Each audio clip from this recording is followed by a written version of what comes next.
به نام خدا، قسمت دوم پادکست و ویدیوکست ویزابل اینسایدر همونطور که قبلا صحبت کرده بودیم قرار هستش که در رابطه با اخبار و اطلاعات مهاجرتی توی چند وقت اخیر هم صحبت بکنیم. ما این بخش از ویدیوهامون رو که مربوط به اخبار مهاجرت هستش تقریبا هر 10 روز 2 هفته یه بار، چون حالا کانسپت مهاجرت هم اونقدر نیستش که اخبار جدید زیاد داشته باشه که بخوایم این رو تو دوره‌های تناوب کمتری ضبط بکنیم، همین که اونقدرم کم نیستن که بخوایم خیلی طولانی‌تر مثلا ماهی یا 2 ماهی یک بار این ویدیو رو بذاریم. تقریبا هر 2 هفته 10 روز یه بار ویدیوهایی توی این زمینه خواهیم داشت که سعی می‌کنیم اخبار مختلف کشورهای مختلف رو بذاریم، هم در زمینه مهاجرتشون، ویزاهای تحصیلیشون، روش‌های اقامتیشون و موارد این شینی. این اپیزودم با یه سری از خبرهای عمومی که کلاً مرتبط با مهاجرت هست، خیلی از کسایی که می‌خوان مهاجرت بکنن به دردشون می‌خوره این اخبار و همینطور اخبار اختصاصی کشورهای مختلفه. اولین خبری که توی این چند وقت اخیر منتشر شد و خیلیا به نظرم براشون دیگه عجیب نبود، اتفاقاً به جای اینکه عجیب باشه، افزایش مجدد قیمت آزمون آیلتس بود. سازمان سنجش اعلام کرده از دوشنبه 3 آذر ماه مبلغ ثبت نام از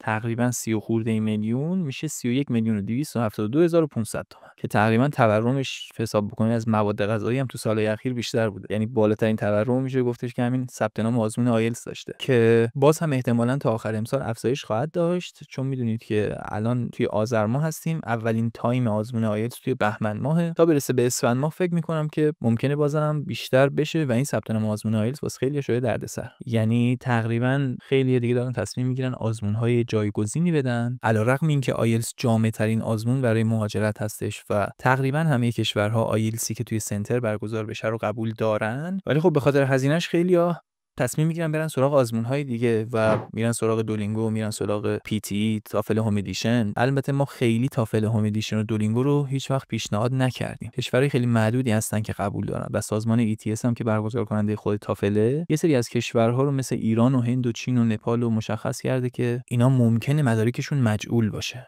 یعنی به هر حال ممکنه ما یه کارنامه‌ای بابت آزمون بهشون داده باشیم، اما خود اون دانشگاه یا اون کشور میتونه این مدارک رو مجعول بخونه، به خصوص اگر که نمره اسپیکینگشون به نسبت سایر اسکیلاشون پایین‌تر باشه، دیگه تقریبا مطمئن میشن که اون مدرک مجعوله و تقلب شده توش. ولی خب اینم در نظر داشته باشید که ممکنه خیلی هم بیان این آزمون رو بدن تقلب نکرده باشن. چرا ما خیلی پیشنهادش نمیدیم؟ دلیلش این هستش که شما ممکنه تقلب نکردید باشید و شما رو بذارن تو ردیف کسای دیگه که تقلب کردن و متضرر بشید. سر همین ما خیلی پیشنهاد نمیدیم آزمون‌های بجز آیلتس یا تافل سنتر رو. خبر دوم یه خبر نسبتا خوبیه، بستگی داره که چجوری نگاش بکنیم.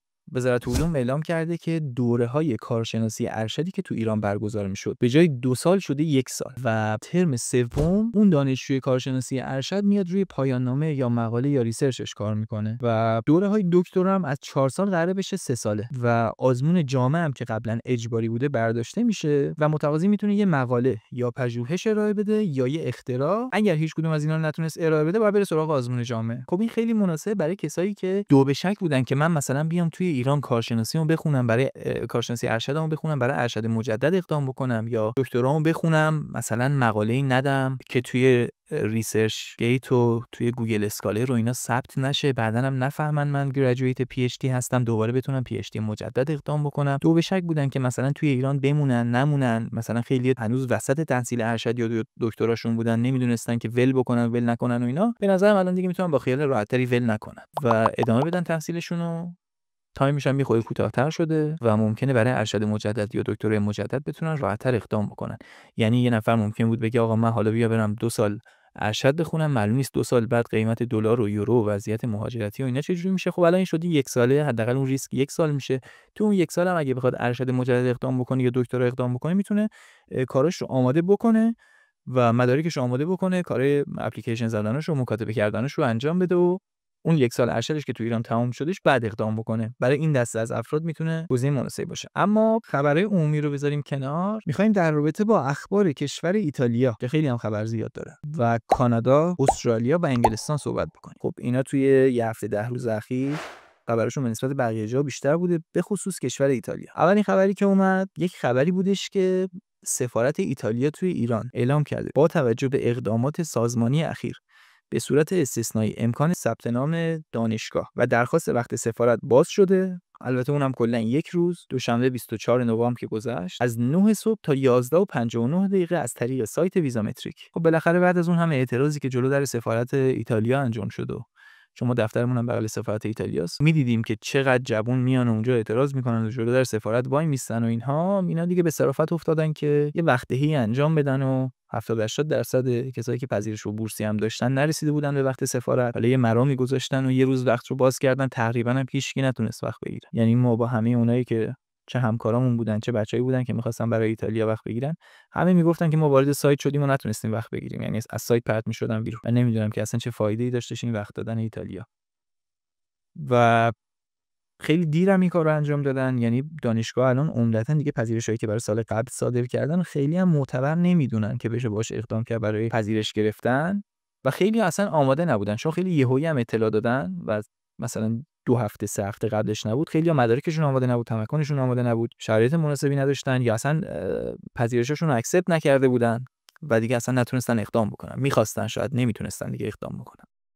البته میرفتن توی سایت هم خیلی خبری نمیشد. موضوع بعدی که می‌خواستم خدمتتون بگم این هستش که این وقت دهی که داشتن هزینه هم داشته. 3 میلیون تومان واریز می‌کردین شما. این پول رو بعد از اینکه توی در واقع وقتتون شرکت می‌کردین، بعد از اینکه شرکت کردین ویزامتریک به شما عدت میده، تقریبا مثل سری‌های قبلی که هم اون زمانی که ویزامتریک کارگزار آلمان بود، هم الان که کارگزار ایتالیا، فقط همون یه پولی اول دریافت می‌کردش. حالا 1.800 بود، من یادم 1.200 بود، 2 تومن شد.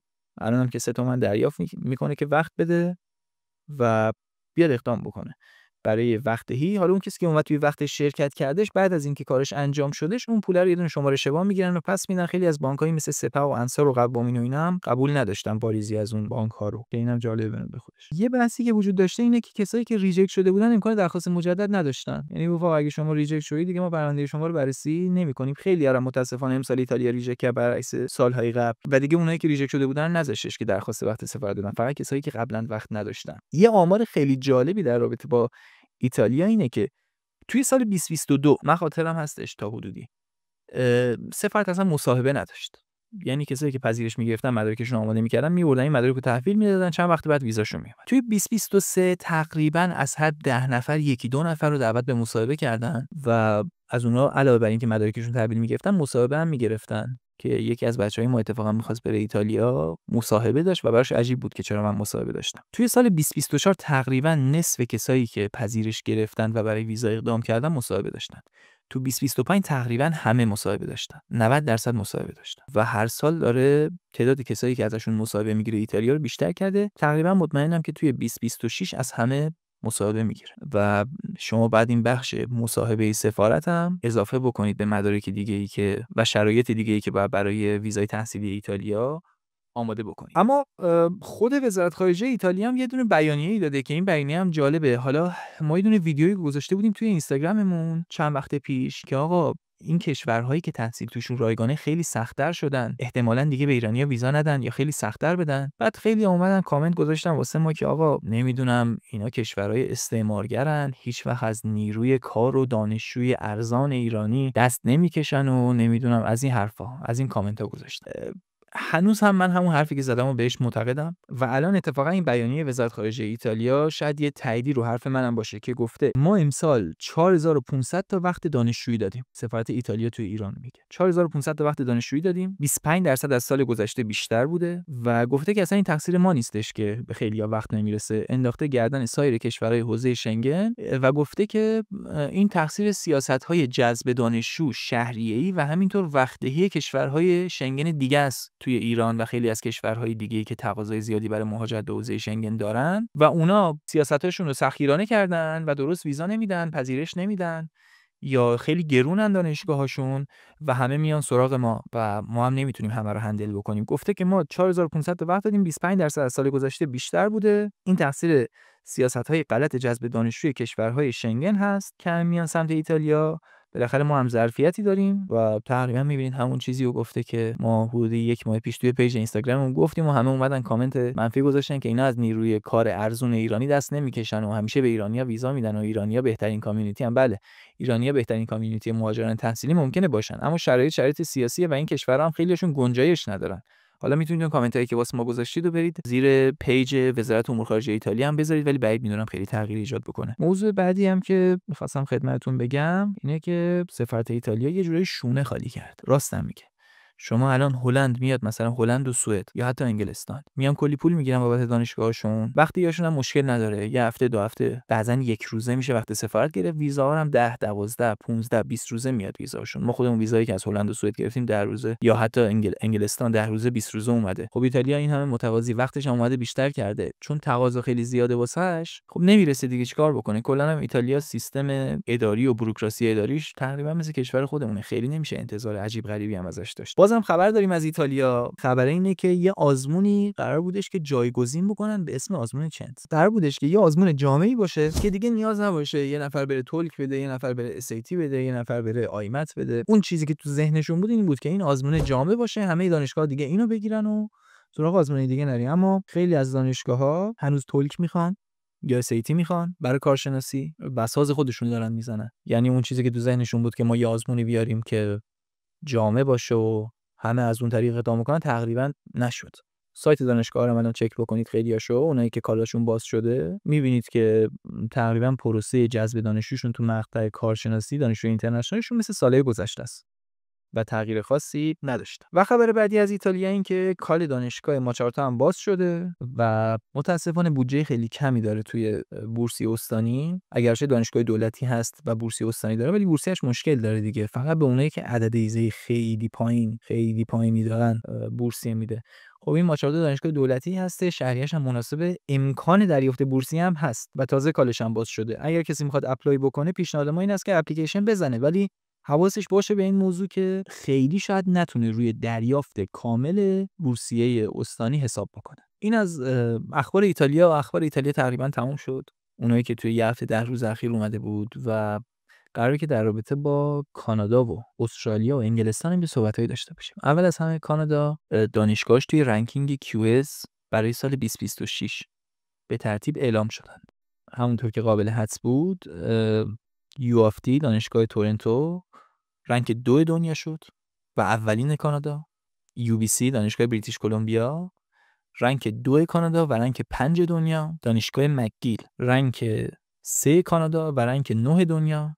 دانشگاه وسترن رنک 4 کانادا، رنکینگ 24 دنیا. و دانشگاه مونترال رنک 5 کانادا و 53 دنیا. یعنی تونسته تقریبا، حالا اگه مونترال هم زیر 50 حساب بکنیم، 5 تا دانشگاه زیر QS 50 دنیا داشته باشه، QS زیر 50 در واقع داشته باشه، که به نظرم خیلی پیشرفت هم داشته حتی به نسبت سال قبل. خبر بعدی در رابطه با کانادا این که استان پرینس ادوارد تو تاریخ 20 نوامبر 190 تا دعوتنامه PMP داده که اینم رشد قابل توجهی داشته. PMP اگر خیلی‌ها نمیدونن چیه، Provisional Nominee Program، یکی از برنامه‌های استانی جذب مهاجر و همینطور اقامت دائم هستش. و آلبرتا هم توی 14 نوامبر در برنامه اکسپرس انتری 80 تا دعوتنامه صادر کرده برای برنامه AOS آلبرتا اپورتونتی استریم هستش، مخفف آلبرتا اپورتونتی استریم هستش، که 1045 تا دعوتنامه صادر کرده. اون چیزی که به نظر میاد اینه که کانادا داره همه زورش رو میزنه که توی سیستم اکسپرس انتری با سرعت بیشتری دعوتنامه رو صادر بکنه و شاید تمرکزش هم الان بیشتر روی سیستم اکسپرس انتری باشه، هرچند خیلی سخته و عمدتاً دعوتنامه هایی که دادنم برای کسایی بوده که زبان فرانسوی هم در کنار انگلیسی تسلط داشتن. اما بازم خبر داریم از کانادا، خبرش هم قابل توجهه. یه خبری که خیلی عجیب بود از کانادا منتشر شد این بودش که استان کبک تمکن مالیشو تقریباً 3 برابر کرده. خیلی عجیبه. قبلا برای دانش آموزای زیر 18 سال که مدرسه بین‌المللی می‌خواستن برن، تمکن مالی $7760 بود. الان برای یک نفر زیر 18 سال که می‌خواد مدرسه اینترنشنال بره $24620. از 3 برابر هم بیشتر شده. برای بالای 18 سال که می‌خواستن دانشگاه برن، حالا پروگرام‌های مختلف، $15508 بوده. کرده $24620. تقریبا 1.5 برابر کرده. حالا یه بحث عجیبی که وجود داره این که استان کبک اومده تمکن مالیش رو 3 برابر کرده. یه درده این که در 4 مرحله متقاضی که میخواد بره تو کبک درس بخونه باید تمکن مالیش رو ارائه بده. یه درده یعنی کسی که میخواد تو کبک درس بخونه یه بار موقع دریافت CAQ باید تمکن مالی ارائه بده، یه بار موقعی که میخواد استادی پرمیتش رو بگیره باید تمکن مالی ارائه بده، یه بار موقع تمدید CAQ یعنی 1 سال تقریبا بعد از تحصیلش باید دوباره تمکن مالی ارائه بده، یک بارم موقعی که میخواد استادی پرمیتش رو تمدید بکنه. حالا اگه کانادا همینجوری خوشش بیاد از این سیستم و استان کبک خوشش بیاد از این داستان و هر سال بخوان افزایش بدن تمکن اون بنده خدایی که میخواد توی کبک درس بخونه بیچاره میشه. حالا ان شاءالله که اینجوری نشه. و آخرین خبرم از کانادا این که یه رکورد جدیدی اداره مهاجرت زده. همونطور که حد میزنین رکورد بدیه، یعنی از اداره مهاجرت کانادا هم خیلی غیر از این انتظار نمیرفت. تقریبا 1 میلیون پرونده مهاجرتی معطل و معلق داره اداره مهاجرت کانادا. یعنی تا پایان سپتامبر امسال که الان پایان نوامبری، یعنی 2 ماه هم ازش گذشته و این وضعیت احتمالاً بدتر هم شده، اینها حدود 2.2 میلیون پرونده داشتن. حدود 1.2 میلیونش رو یا 1.3 میلیونش رو توی اون تایمی که مشخص کردن و توی سایت IRCC نوشتن بررسی کردن. اما دقیق بخوام خدمتتون بگم 996,700 تا پرونده عقب مونده برای بررسی و تقریبا حدود 1 میلیون دیگه 1 میلیون پرونده عقب مونده برای بررسی دارن که از این دسته 21% پرونده‌های اکسپرس انتری عقبه، 42% ویزای تحصیلی عقبه. خیلی عجیبه، بیشتر هم شده. ورک پرمیتا 48%ش معطله. یعنی تقریبا از هر 2 نفری که درخواست ورک پرمیت دادن نصفشون معطله. این معطلی که میگیم یعنی از اون تایمی که خود اداره مهاجرت مشخص کرده دیرتر شده. توریستی‌ها 57% معطلن، یعنی کسی که میخواد ویزای توریستی کانادا بگیره 40% احتمال داره که توی اون تایمی که مشخص کردن جوابشو بدن، 60% هم میره حالا واسه یه تاریخی که خیلی مشخص نیست. یعنی شما مثلا اگه میخوای عروسی برادرت تو کانادا شرکت بکنی، بهتره که هماهنگ بکنی با برادرت مثلا برای 1-2 سال دیگه عروسی بگیره. شما امروز درخواست ویزای توریستی کانادا تو بدی، احتمال داره که برسی، ولی احتمال هم داره که نرسی. حالا جام جهانی که اصلا کلا به کنار، یعنی جام جهانی هم بخواد درخواستش اضافه بشه به این ویزای توریستی کانادا، فکر کنم دیگه مثلا شما جام جهانی 2030 رو اگر که همچنان توی کانادا برگزار بشه بتونید ببینید. و درخواستای سیتیزنشیپ هم 21%ش معطل. این دسته‌گل جدید اداره مهاجرت کانادا هستش. حالا کسایی که تحصیلی هم دارن اقدام میکنن تقریبا شرایط مشابهی دارن. دانشگاه کانادا خیلی الان توی دیفر کردن پذیرش سختگیرن، یا دیفر نمی‌کنن یا اصلا دانشگاه اگر یک پذیرشی برای اینتیک سپتامبر به شما داده، ممکنه در اینتیک ژانویه اصلا اون رو ارائه نده که شما بخواید دیفر بکنید و اون دیفر میشه برای 1 سال بعد. حالا اگر اون پذیرش رو به شما نامه لیتر اوایل ندن، شما اصلا برای ویزا هم نمیتونید درخواست بکنی و همینطوری 1 سال پذیرش عقب میفته، پروسه ویزات هم 1 سال عقب میفته. یعنی ممکنه مثلا شما چندین سالی درگیر پروسه ویزای تحصیلی کانادا باشید. این موضوع هم قابل توجهه و تقریبا میشه گفتش که اخبار مهاجرتی کانادا هم تا حد زیادی پوشش داده شد. میمونه یه دونه استرالیا، یه دونه انگلیس هم که الان خدمتتون میگم. برای استرالیا یه دونه نشریه‌ای هستش به اسم نشریه دکوالا نیوز. برخلاف اسمش که خیلی قابل اتکا و قابل اطمینان به نظر نمیرسه، یه نشریه مطرحیه. اومده یک ارزیابی انجام داده و طبق این ارزیابیش که ارزیابی نسبتاً دقیقی هستش و از دیتاهای خود اداره مهاجرت، گفته که استرالیا در جذب دانشجوی بین‌المللی رکورد شکنی کرده. میگه در سال 2024 دانشگاه‌های استرالیا 495,652 نفر رو به عنوان دانشجوی اینترنشنال پذیرش کردن. تو سال قبلش 2023 453,796 نفر رو پذیرش دادن و پیش بینی کرده که آمار سال 2025 که بیاد از هر دو اینها بیشتر باشه، یعنی شاید حدود 500,000 دانشجوی بین‌المللی رو رد بکنه. گفته در مجموع توی سال 2024 توی دانشگاه‌های استرالیا 32.7% دانشجوی اینترنشنال بودن، دانشجوی بین‌المللی بودن و مابقیشون دانشجوی بومی بودن. یک دانشگاهی داریم توی استرالیا به اسم دانشگاه مرداک که این دانشگاه توی جذب دانشجوی بین‌المللی رکورد شکنی داشته.